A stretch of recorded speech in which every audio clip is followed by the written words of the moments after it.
The Edmonton Oilers swung another trade for a defense-first player from the Chicago Blackhawks. Jason Dickinson, pretty good.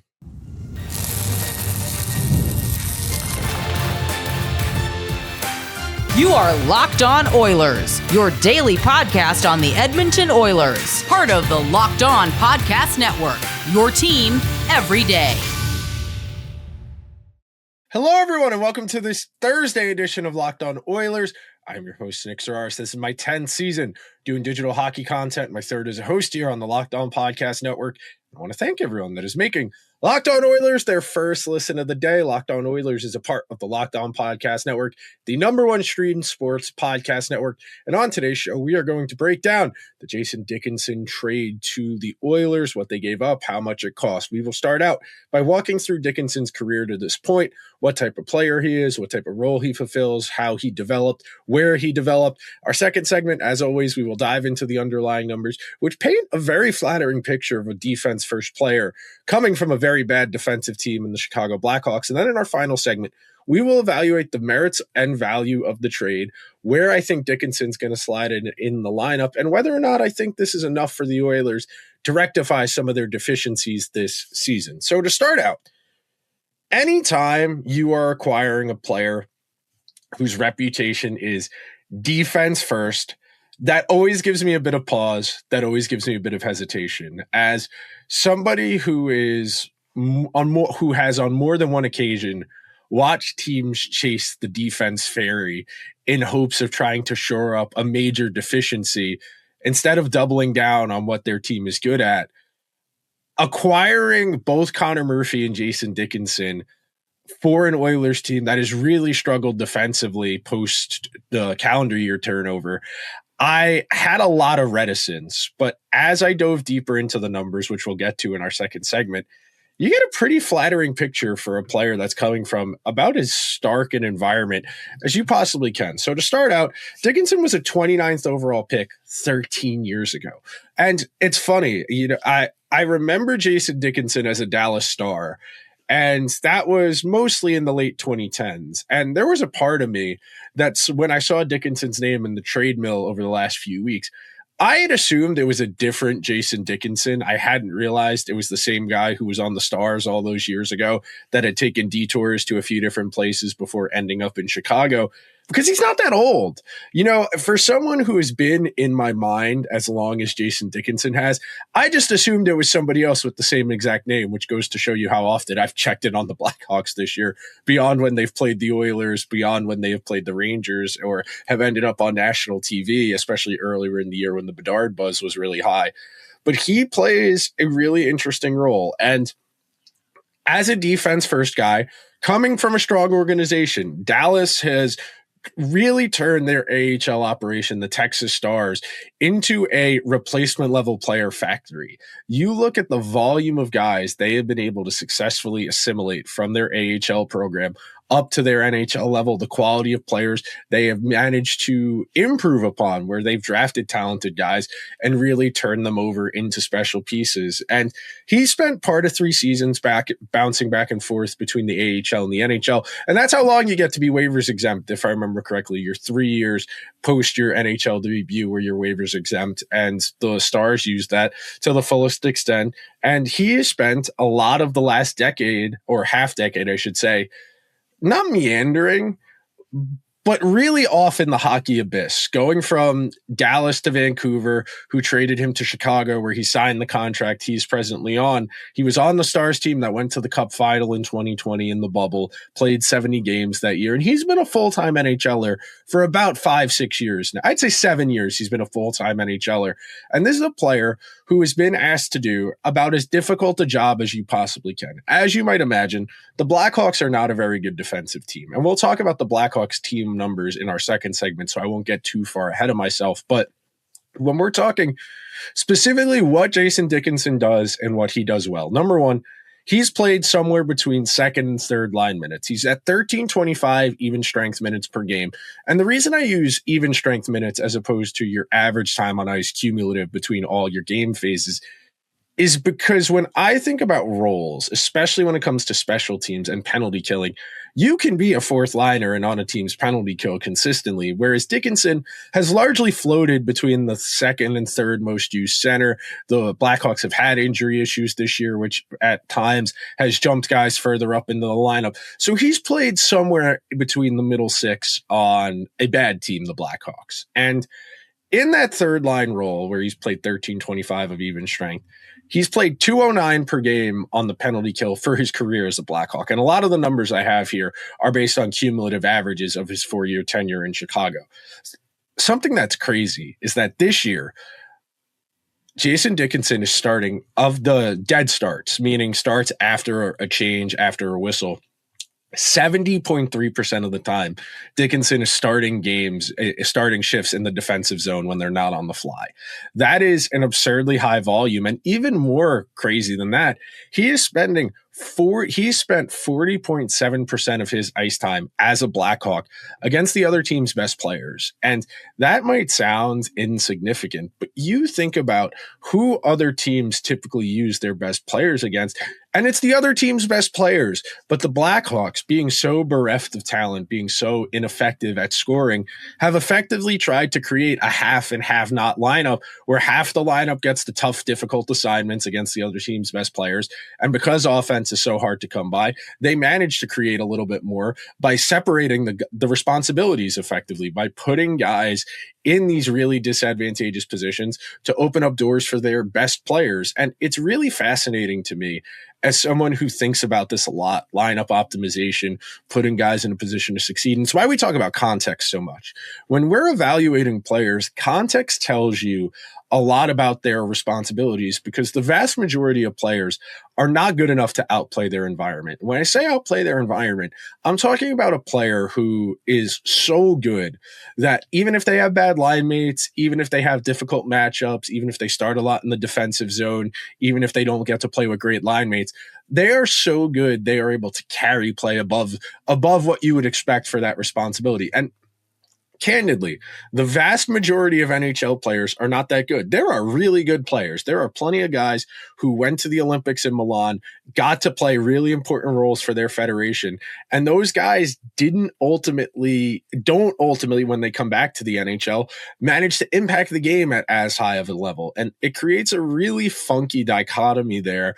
And it's something I find really interesting, because with so little flexibility in the league, with so little cap space, with everybody being so risk averse, you're constantly looking for advantages. You're constantly looking for inefficiencies. And for me, if we have players who are good at one specific thing, our goal needs to be optimizing them to get to that situation as often as possible, of giving them the opportunity to create at as high of a level as possible. And as I said at the outset of this first segment, when you're prioritizing defense first guys in hopes of them covering up some of your defensive deficiencies, it's a real tough proposition to ask one, or in this case two, including Connor Murphy, asking two guys to effectively solve what are team-wide issues. Defense might be a specific position. You know, you dress 6 defensemen, or in some cases 7 on a given night. That doesn't mean they're the only ones responsible for defense. A lot of the Oilers' defensive issues stem from the fact that they have forward lines who are effectively 0 calorie in the offensive zone, who aren't able to create a whole lot. And that puts an outsized responsibility on the team defenses, or when the Oilers' best players are out there, they are pushing so aggressively for offense, it makes them susceptible to and vulnerable off of the counterattack. That's where we've often seen Evan Bouchard and Matthias Ekholm get into trouble this year, is the simple fact that it's a challenge when you're playing 3-on-2 because all of your forwards are down below the goal line. But we are going to take our first break on today's edition of Locked On Oilers. When we return, I'm going to dive into the underlying numbers for the Blackhawks as a team, Dickinson on an individual level, and say, even if they don't look great, I think there is something here, and a whole lot more right after this. Workplace chaos, deadlines stacking up, inboxes overflowing, and the one position you have to fill is still open. When the pressure's on and you need the right hire, this is a job for Indeed Sponsored Jobs. Indeed Sponsored Jobs help you reach the people who actually fit what you're looking for: skills, experience, and location. So you're not just hoping the right candidate finds your post. And the stat that says it all, in the minute I've been talking to you, companies like yours have made 27 hires on Indeed, according to Indeed's worldwide data. So if you're hiring, spend less time searching and more time interviewing candidates who check all of the boxes with Indeed sponsored jobs. Spend less time searching and more time actually interviewing candidates who check all the boxes. Less stress, less time, more results. When you need the right person to cut through the chaos, this is the job for Indeed sponsored jobs. And listeners of this show will get a $75 sponsored job credit to help you get your job the premium status it deserves at Indeed.com/podcast. Just go to Indeed.com/podcast right now and support our show by saying you heard about Indeed on this podcast. One more time, that's Indeed.com/podcast. Terms and conditions apply. Need to hire? This is a job for Indeed sponsored jobs. Thank you so much to everybody that is hanging out on this bonus Thursday edition of Locked On Oilers. If you are looking to get in the conversation, join the Everydayer Club. If you use code DEADLINE before tomorrow's NHL trade deadline, your first month is entirely free. Get in that Everydayer Discord server where I'm trying to get the conversation rolling about the Oilers. That'll carry over onto Everyday's show, and you can get access to the show ad-free on your preferred audio podcast platform. One more time, that's code DEADLINE. The link is down in the show notes. As we continue our conversation and our evaluation of Jason Dickinson, I really do think we are going to reach a tipping point at some point in the analytics conversation where we're going to be able to learn more, where we're going to have even more informed, even more refined, better data. And even right now, you have access to a lot. You can find a lot of information entirely for free. The vast majority of the stuff I find when I do my research is on Natural Stat Trick. And it's a little daunting. The language, the verbiage, if you're not familiar with the terms, it might seem like a foreign language to you. But once you get a baseline understanding of what you're looking at, it can open up a lot of doors for your understanding and really refine what you're looking at and help you understand the game on a deeper level. And in terms of Dickinson, it would be impossible to do a fair evaluation of him without starting out at just how dire the situation is in Chicago. We all know they got off to a reasonably fun start this year, and then Connor Bedard got hurt close to the end of last calendar year, and that effectively put their season into a tailspin. They were never able to recover from that. And as we said here in March, the Blackhawks 23, 28, and 10, 56 points. They're 13 points clear of dead last in the West, but for the most part, that's a dead team. The Blackhawks are a team that are one forward line. They have a couple prospect defensemen they're high on, and Spencer Knight was having a really nice season through the beginning of this, through about December, when the team started to fall off the tracks because Bedard got injured. But for the most part, the Blackhawks are a rebuilding team that is taking it on the chin once again. They are a team that does not have playoff aspirations, that has a lot of difficult minutes to throw around. And this is why we see teams like the Blackhawks every July throw a couple $1 million at free agents just to fill out the roster so they have guys who can take it on the chin. And in the case of Dickinson, who we're going to spend more time on, this is about as difficult an environment as you could possibly be in as a defense-first player. So as a team, the Blackhawks are 30th in scoring chances, 32nd in shots, 28th in goals, 32nd in expected goals, 32nd in high danger chances. That is as brutal an environment as you are going to find. That means on almost every single night, when the Blackhawks go out there, the other team is going to have more scoring attempts. They're going to have more shots on goal. They're going to have more high danger chances. They're going to have more expected goals. And naturally, that is going to lead to domination as far as the actual goal share. Sitting in 28th at goal share tells you a lot about the state of this team. And there isn't a lot of Connor Bedard minutes to go around. The Blackhawks can't clone him. They can't play him on every line. For the most part this year, Dickinson has spent his ice time with Ryan Donato, Ilya Mikheyev, or Tyler Bertuzzi. And Bertuzzi's had a couple 15-goal seasons in there. Ryan Donato's had a couple 20s. But for the most part, you can gather what that line is going to do offensively, especially when you add the workload context we talked about in that first segment. None of Dickinson, Donato, Mikheyev, or Bertuzzi is a play driver. None of those guys is going to carry the puck into the offensive zone. They're not going to be able to create a lot of dangerous offense. They are largely going to spend a lot of their time trying to play prevent defense, keeping everything in front of them, trying to limit dangerous scoring chances, but because the Blackhawks as a collective don't really move the puck well up ice from the back end, they spend a lot of time in the defensive zone. They consistently get outshot. They consistently get out high danger chance, and it's impossible to outplay that. It is outright impossible to outplay that environment in the long run. If this had been a 5 or 10 game sample and against the backdrop of 63, 64 regular season game, you might be able to attribute it to maybe cold goaltending or poor shooting luck. Season long, the Blackhawks have been as bad defensively, basically as you can be in the contemporary NHL. And for Jason Dickinson to have some positive underlying numbers, especially in the context of the team and the context of his specific workload and responsibilities, you have to at least understand what the Oilers are trying to do here. So on an individual basis, 51% of the scoring attempts, 52% of the shots, 44% of the goal share, 46% of the expected goal share, and then 47% of the high danger chance share. All of that tells me that when the Blackhawks are out there with Dickinson on the ice, they are trying to play low event hockey.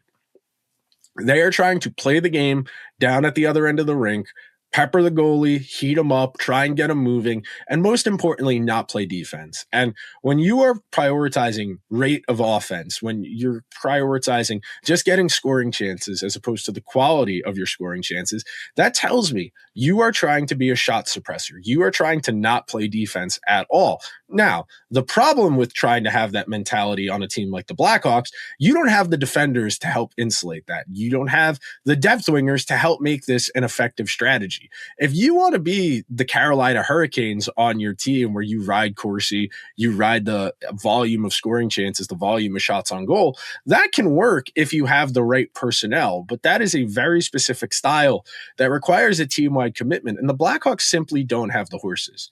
The Blackhawks do not have the horses to play the type of style they are asking these guys to. And those underlying numbers, especially when you talk about 47% expected goals, 47% high danger, those are pretty bad. When you're talking about somebody who's going to slide into your top 6 for the Oilers, that's not great. You are going to end up spending a lot of time in your own end. But the reason I am modestly encouraged about Dickinson is from HockeyViz, who is able to distill out the stats visually. They have heat maps, they have spider maps where they'll show you specific game instances and the impact players have on each other. Pretty much every single player on the Blackhawks does a better job of expected goals for and conceding fewer expected goals against when they get to play with Dickinson. Now, he hasn't played a large sample with everybody, but the fact that pretty much everyone else on the team plays better when he's on the ice, that's encouraging. And then you throw in the fact the Blackhawks are 20% better expected goals against when Dickinson is on the ice versus when he isn't. Okay, at that point, 20% is such a large gap between the team-wide performance and when he's not on the ice versus when he is. It's hard not to nod and say, okay, now this is very specialized. This is very detail-oriented. This is as refined and niche of statistics as you are going to find in making the case for a player.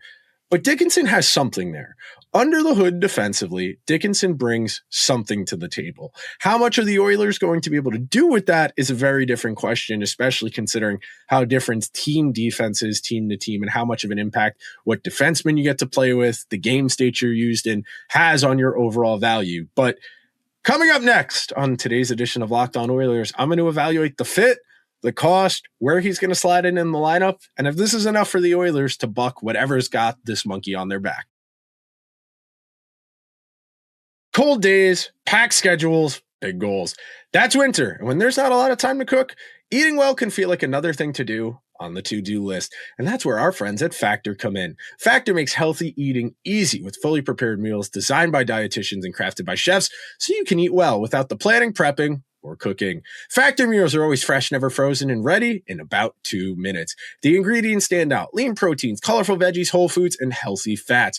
No refined sugars, no artificial sweeteners, no refined seed oils. There are tons of options with hundreds of rotating meals every week, so you'll never get bored. There are options like high protein, calorie smart, Mediterranean diet, GLP-1 support, and even the new Muscle Pro collection for strength and recovery. Head to factormeals.com/LockedOnNHL50 off and use code LockedOnNHL50 off to get 50% off and free breakfast for a year. Eat like a pro this month with Factor. New subscribers only, varies by plan. One free breakfast item per box for 1 year while subscription is active. Thank you so much to everybody that is hanging out on this bonus Thursday edition of Locked On Oilers, breaking down the Jason Dickinson trade to the Edmonton Oilers. And I am now at a point in my life where I've seen a lot of NHL trade deadlines come and go.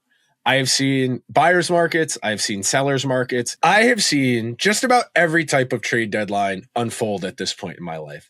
I have seen players go for a lot more than they should. 30 minutes before I started recording this, I saw Nick Waugh get traded from the Leafs to the Avalanche for a first-round pick, and that's somebody who's a third-line center, a fourth-line center. And I think Nick Waugh is functional, but I think if you're expecting him to be your third-line center, you're probably going to be disappointed, especially on a team like Colorado that has a lot of foot speed, that has a lot of skill. He's one of the slowest skaters in the entire league. And I start there because every trade deadline is different. Every market is different. And maybe the cost for a defenseman is a little bit more than a forward, or a goalie's more. And it really depends on who the players are. And this is one of my favorite things to talk about in sports because I don't think we do it enough. And we often think about general managers making decisions based on what's best for the team. And a lot of the time that takes the human element out of it. We know hockey executives are passionate people. A lot of them are former players. A lot of them are former agents, former lawyers, and those types of people are former coaches. And those types of people are highly competitive. They are highly passionate, and they all think they're getting one over on somebody else when they agree to a trade. And sometimes you hear very funky cliches like, I had to do what's best for Y, X, Y, and Z. I had to do this. I had to do that. Well, no, you didn't. You could have probably found a better trade if you were willing to work a little bit more, but you wanted to get the trade done and you found a price point you were okay with. And I bring up the point of rationality because not everybody thinks about it so straightforward. We talked about this on yesterday's show, on the day before as well. If you're Stan Bowman and the Oilers go out in the first round or miss the playoffs entirely, it's not out of the question you get fired. If you're Chris Knobloch and you go out in the first round or you miss the playoffs, it is not entirely out of the question you get fired. So you're going to make decisions that benefit you. You are going to try and shore up weaknesses. You're not really going to be concerned about what the cost is down the line because if you're the GM and it doesn't go well, it won't be your responsibility to fix. Now, I'm not saying Stan Bowman is going to get fired if they lose in the first round, but it's not out of the question. Chris Knobloch played some of his cards. He brought Paul Coffey back at the behest of what I would assume was the front office out of an advisory role back down onto the bench.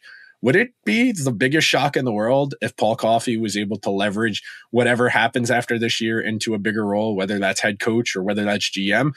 And I think the Oilers are kind of past looking to their glory years as the solution to their problems because I think they understand now that GM, coach, etc. are a little bit more than just knowing hockey. There's also a human element to it. There's a feel element to it. And I bring that up as a preface because a first-round pick for what Dickinson is a lot.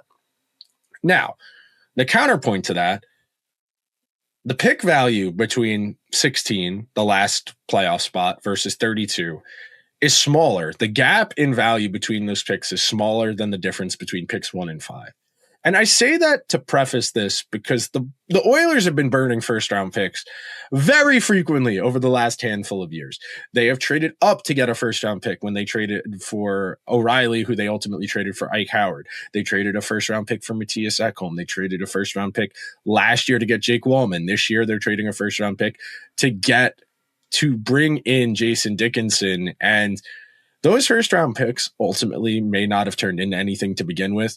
We know that the Oilers tend to slow play their assets. When they draft guys, it can take 2, 3, 4 years for them to graduate from whatever league they're in as an 18-year-old to the NHL club. We know a lot of guys have spent an extended period of time with Bakersfield. And that's a Ken Holland holdover thing. Even in Detroit, Ken Holland was holding guys in the AHL seemingly forever because he wanted them to be entirely polished and finished products for the NHL before he called them up. So it's not so much that I'm opposed to giving up a first round pick. It's more so that I think if you were willing to give up a first round pick, you probably could have shot a little higher. Now, I understand the Andrew Mangiapane money needed to go out, and part of the value of that first round pick is compensation for the Blackhawks taking on next year's contract for Mangiapane. So you can take a deep breath there. I haven't mentioned Colton Dach, who's a prospect forward who might see NHL action, who might not. Somebody who the Blackhawks drafted, at least in part because Kirby Dach had been there when they drafted him. Someone who got on the Team Canada at a World Juniors, didn't play, is really slow, has some physicality, is willing to fight. We'll see if maybe he plays a bit of a Max Jones role where he'll pop into games here and there down the stretch. If there are injuries, we know Curtis Lazar is hurt. We know Matthias Janmark is hurt. Those are both things to keep eyes on. So the Oilers do need bodies to fill out their bottom six. I'll be curious to see who ends up playing a lot of fourth line minutes down the stretch. Now, as far as the fit and where I see Dickinson playing, he will undoubtedly become the team's first penalty kill center. I think you will likely see Adam Henrique get faded more. You might see Ryan Nugent-Hopkins on the penalty kill get faded a little bit more, so he's able to focus a little bit more, have a little bit more energy for offense. But most importantly, I think Dickinson's going to go into that third line center role. And I think you're going to see something along the lines of what would make Chris Knoblauch really happy. I think more likely than not, you are going to see something along the lines of Dickinson down the middle. You will see Kapanen on the right, and you will see Podkolzin on the left. Now, I think there's a lot of fluidity in how this lineup is going to get doled out. I think a lot of it hinges on what Chris Knoblauch feels he can trust Matthew Savoie to do. Savoie is playing the best hockey he's played in the NHL so far over the last 2 weeks or so, and he looks like a good fit along Draisaitl on the second line and is playing with a little bit more of an offensive bite and is giving them more options. And while I think it'd be a little rough for Josh Szymanski to get the short end of the stick because of this, it wouldn't shock me if the Oilers sent him back down and ultimately ended up with a veteran-laden third line, because I don't think you would see Chris Knoblauch feel comfortable with Szymanski playing fourth line minutes. I think you will see Adam Henrique become the full-time fourth line center. I think when Curtis Lazar is healthy, at some point down the road, you will see him on the wing, and you will probably see Janmark on Henrique's other wing as well. Now, that third line, the hypothetical one I've just proposed, ignores the Trent Frederic of it all. And if we're being honest with you, I don't think Trent Frederic is one of the Oilers' 12 best forwards, but because of the contract he has, because of the equity Stan Bowman has bought in him, we will probably see him. Now, if it were up to me, it'd be a little rough to have him and Adam Henrique on the fourth line simultaneously, just for the optics of having almost $7 million on your fourth line. But at the same time, you got to do what's best for the lineup. And if Frederick's got to play, we got to reduce his workload as much as possible. And again, it's not very fair to Szymanski, who I think is looking the part of a depth player and might have something in the NHL down the road. But this is the reality. This is the hand the Oilers have been dealt. They opted for the third line center as opposed to the top six winger.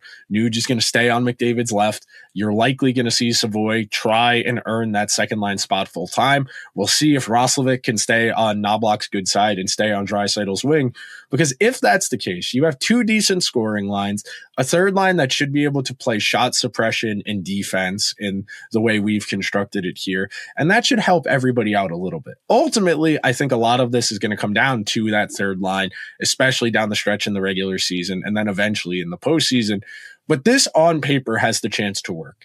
As a defense-oriented, grind the game out third line, I do think that has some legs. I think the defense is going to play a significantly bigger part. We'll see how long Jake Wallman is out. That is a really pressing matter because he is the Oilers' second best puck-moving defenseman, but he has been really injury-laden this year, and it hasn't really enabled him to play as good as he's capable of, and it has left a lot of people, including me, frustrated because when he's on, he's a really talented player, and the Oilers bought stake in him going forward. They gave him a long-term extension based on how last year went, and they're going to need him to be healthy in the postseason if they're going to implement the type of roster I think Stan Bowman is trying to put together. That will do it for today's bonus trade edition of Locked On Oilers. Thank you so much to everybody that made Locked On Oilers their first listen of the day. Locked On Oilers is a part of the Locked On Podcast Network, where we've got your teams covered every single day. The #1 stream sports podcast network. Check out the Everydayer Club. Get in on the conversation. Use code DEADLINE by tomorrow. Get your first month of access entirely for free. Subscribe to the show wherever you get your podcasts or over on YouTube. Leave a 5-star review on Apple or Spotify. That would be greatly appreciated. It would help the show out a lot. For your second listen, go check out Locked On NHL Game Night. If you are watching over on YouTube, we send you to the first ever 24/7 national Locked On YouTube channel. I will talk to you guys tomorrow. Until then, let's go Oilers.